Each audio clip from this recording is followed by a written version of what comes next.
to Bear Lifestyle, the podcast where we talk about taboo topics to make them normal and acceptable. I'm your host, Simona Spark, and I'm so happy that you are here. We are about to get naked by stripping away insecurities, judgments, and all kinds of limitations to reveal the essence of who we really are, Bear. Bold, authentic, radical, express. Let's go. Welcome back. Let's start with celebrations. Please celebrate yourself. I'm here to celebrate you and celebrating myself and everyone who listens to our podcast. Cheers.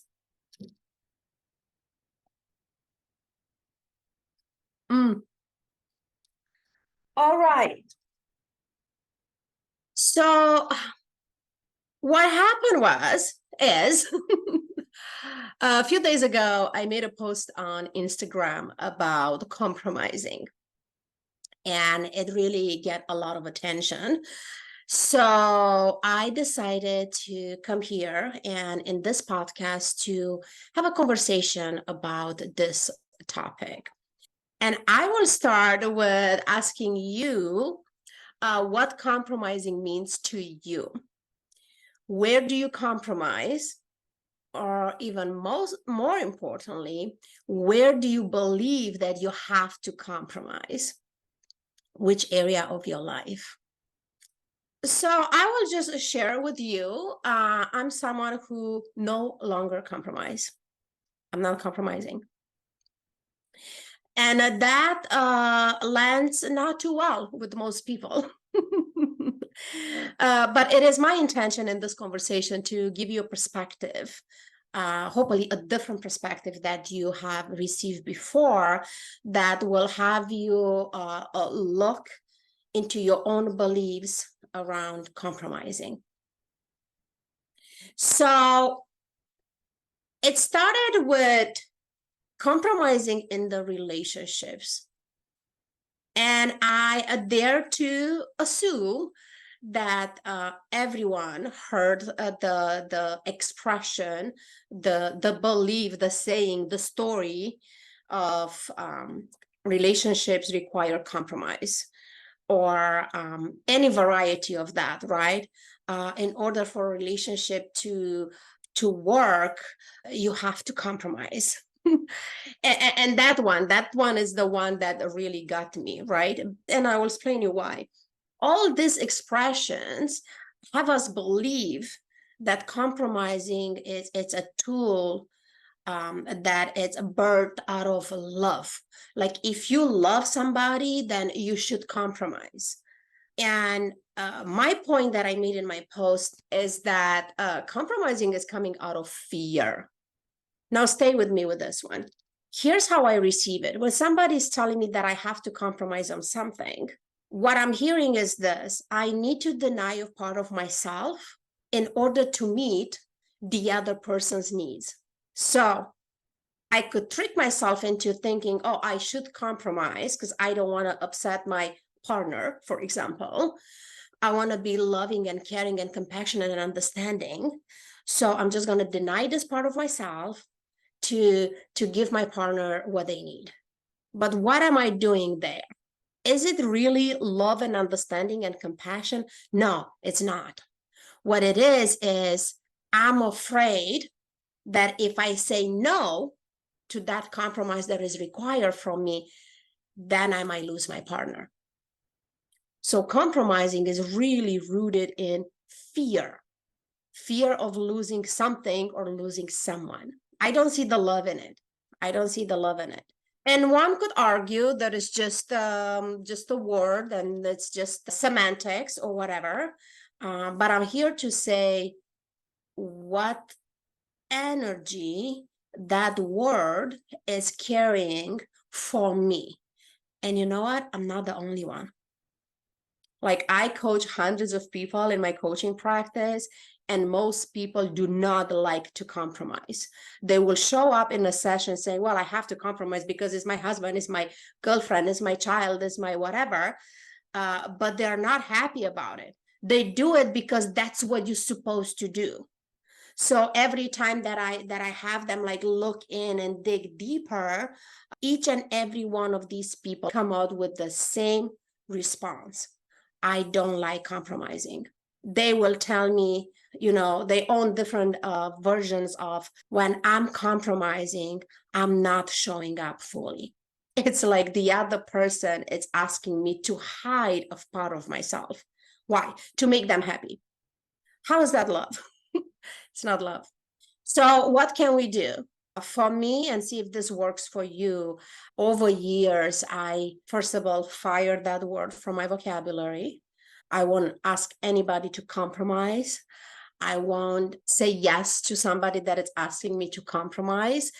So I shifted from asking for a compromise to asking for an agreement. Like, while compromising for me feels like you have to do this for me, even though it's under the mask of like, you have to do this for us. You have to deny the part of yourself in order for us to function and to get along. And it feels very ultimate, right? Like, you compromise or we're not going to work.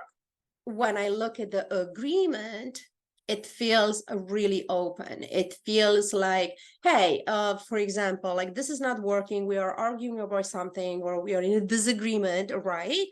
I have the option to say, hey, you have to compromise. Or I have the option to say, let's get curious about an agreement here. Like, what else is possible? Let's come to an agreement. Like, do you feel the shift into that, the energy into that? First of all, it's not just one requires something and the other one need to submit to it. And if not, then everything goes to hell. When it comes to an agreement, is like both parts are on a equal level, and they are both curious in finding a solution that, very important, satisfy both parts.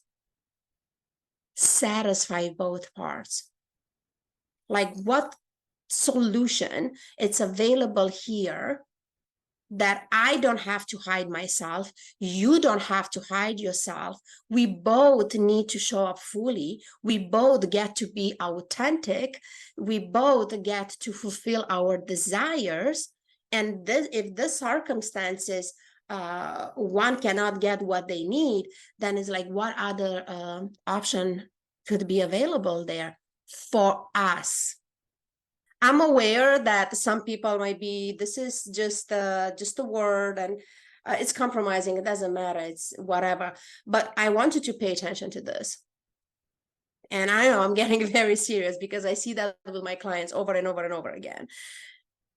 When you compromise, when you agree with somebody's requirement of you to deny a part of yourself, to hide a part of your authentic self, you, my friend, are abandoning yourself. And you know what? We are not children anymore. We are not children to wait for our parents or guardians, adults around us to save us. We have the responsibility to save ourselves. So every time we say yes to things that we know, and we know they don't feel good, for example, compromising, setting boundaries, having people breaking our boundaries, and so on. Every time we say yes, when we know in our body that it's a solid no, we are abandoning ourselves. So now pay attention to this. What's happening when all of that is boiling and is growing, and the resentment and all the things? You find yourself blaming on the other person, and there's no one to blame. If I abandon myself, I'm the one to blame for it because I'm an adult. And look, this conversation applies in every area.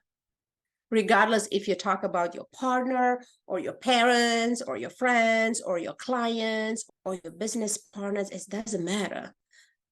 As I always say, the mechanics are the same. Like, when you don't feel good, you 100% know when you don't feel good. So pay attention to that. When you don't feel good, this is an opportunity for you to set up new boundaries, to say no, to stop compromising, to stop denying yourself. And in the same time, I want to invite you to be gentle with yourself. When you catch yourself saying yes to the things that you want to say no, to don't judge yourself, to understand that it's a habit, that is something that you've been doing probably all your life, and that is not going to change in one conversation. And that is not going to change with one time you showing up for yourself, one time you advocating for yourself. That's a good word, I think. Like, I'm here, this is me in my life, I'm an adult, I get to choose what to do, how to do it, who to do it with. I get to choose. So all of those components, when I'm not honest with myself, when I'm not advocating for myself, I'm abandoning myself. So I no longer can blame on the people, on the economy, on algorithms, on all the things. And I'm giving you these examples like from my own experience. Like, I've been doing that. I'm not here to point fingers on anybody. Like, I've been doing that. Like, I know it in my bone. I experience it. I know how it feels. And it's another reason why I'm telling you, like, give yourself a time to transition from that habit to this new way of being. It's very easy to choose a belief, like, this is what I choose to believe. Starting today, moving forward, I choose to believe this. Or you might say something, starting today, I'm going to stop compromising. Starting today, I'm going to swap between these two words. Instead of compromising, I'm going to use agreeing. And just see how that feels in your body. But it's going to take time, because this is going to be a new habit that you're just start building and creating. The old one that it's ingrained through your bones is yes, yes, ma'am, yes, sir. So like any other belief that we want to adopt in order to become who we want to become, give yourself the time that you need. And nobody could tell you how long it's going to take. Like, nobody could tell you that. I have clients come like, how many months we should work so I could do this? And usually I go like, let's start with this amount of months, because I need to understand and you need to discover for yourself, like, what is your pace? What is your rhythm? How deep you could go, how fast you could move, how slow do you need to move, right? And then we could figure out what might be the time moving forward. And even then, we don't know for sure. So give yourself the whatever time you need to implement a new belief, knowing that the old habit, it's very strong. And that's the one that is going to pop up first. And you will not recognize it at first. Now that if you really listen to this conversation and you really took it in, hopefully I opened that door for you. And every now and then you will recognize that habit. And as often as you recognize it, as more aware as you are of it, and now you're in the work of changing it. How long it's going to take? I don't know. I wish it's going to take you as little as possible. But that's not important. What's important is to stay open. And I do want to congratulate you for being here, to create the time and space where you are willing to listen to different perspectives. And as always, I want to invite you to take what resonates with you from this 20 minutes conversation. Like, takes what resonates with you. Live here what doesn't. This is not a precise copy paste. I mean, I play with that concept a lot in my business and in my life. But I do have an intermediate step, like copy, integrate, and then paste. So then you could make it your own. It has to have your print in it. It has to have your voice in it. It has to have your energy in it in order to work for you. Why? Because it has to be aligned with you, to be authentic. So if you need to go back and replay this, please do so. If you need to take notes or just highlight the parts that really create a movement in your body, it could be like an inspiring moment or a triggering moment. They're both valuable. and make a note of those. And then, as much as I told you, do this, do that, I will close with telling you, do nothing for a couple of days. Just let it sink, let it marinate. And then just like with ease and with curiosity, look over your notes and see what's jumping off the paper at you, what's calling to be in your awareness first.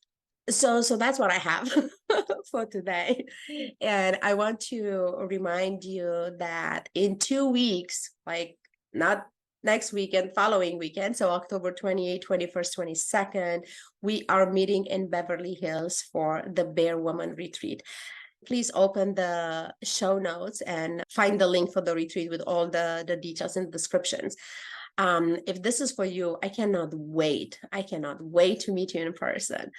And if traveling to Los Angeles, it's not fitting your schedule for today, know that you could do this work, the Bear Woman work, accessing the Bear Essence. You could do it in another spaces. So open those links too. I will share this. I got quite a few messages asking me if I will hold the retreat virtually. I'm thinking about it. I'm thinking about it. I know how important it is to have access to this type of work without the pain of traveling. I'm aware that not everybody loves to travel as I do. And I'm aware of the power of being in person, right? That being said, I know the virtual work works because I have over 300 trainings in Spark Transformation Academy, and it really impact hundreds and hundreds of people. And I know that works. So I will think about it. I don't want to put my mind into it because I'm so focused into this retreat in person. So for time being, this is what the offer is. You could access that type of work in one-on-one in the Bear private coaching, or you could access it in a close, intimate group in person at the Bear Woman Retreat. So that's what's available now. And we'll see where we go from there. So all I have for today is this. And thank you for being here. Thank you for staying open to new perspective. I truly hope that this has been helpful. It is my intention to support you and help you into showing up fully, authentically you. Like, just be Bear, right? Bold, authentic, radical, and fully express. So wish you a wonderful week, and go ahead and have a Bear experience. And this is where we landed. Thank you so much for tuning in today. And if you enjoyed the show, make sure you leave me a review to let me know. For more Bear experiences, please go to simonaspark.com/bear and follow us on Instagram at Simona Spark World. I can't wait to have you back. Until then, be Bear, bold, authentic, radical, expressed. See you next time.